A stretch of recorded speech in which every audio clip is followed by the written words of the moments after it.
Finally, it's the half term, a time to have a break from school. Unfortunately, that's not the case. If you really want to start getting good grades, you need to start some revision during the half term.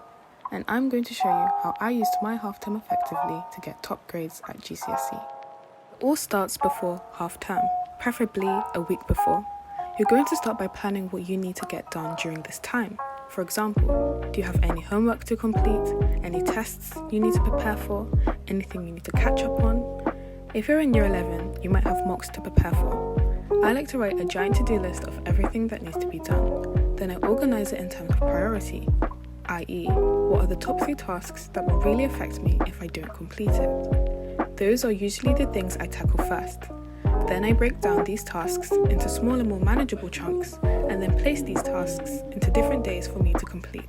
If I had tests to prepare for, I would look at the subjects and rank my weakest, or the one I need to revise more, to my strongest, the one I would need to revise less for. Then I would look at my topic list and see what needs to be covered. So when I'm going to revise maths on Monday, I know exactly what I'm going to be revising. Make sure you use the specification to guide your revision. In the half term, I like to have a routine. It's important to have one as it keeps you accountable with time and keeps you orderly. I know the most optimum times in the day to revise is between 7 a.m. to 1 p.m. So that is when I would usually do my work. This works for me as I could just do all my work at that time and then just relax afterwards. However, I do acknowledge that this may not work for everyone. So I suggest taking notes of any commitments or activities you have planned besides work during the half term, and then working around it. For example, if I know I have basketball practice from 11 to 12, I know that that time slot is unavailable for me to work. Neither would I want to study after because I know I would be tired. So I'd make sure I get my work done before practice. I suggest that you work in Pomodoros, i.e. 25-minute work, 5-minute break. The good thing about this is that they are variable, so you can change it to your preference.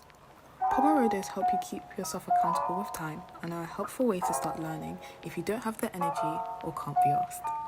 And it gets to a point where you'll progressively be able to study for longer periods of time without you even noticing. If after 25 minutes of work you don't want to stop working because you're in the flow, by all means, just carry on. But remember to give yourself a break when you start to see your focus dip. Remember, the half term should not drive you crazy. Make sure to give yourself a break and take care of yourself.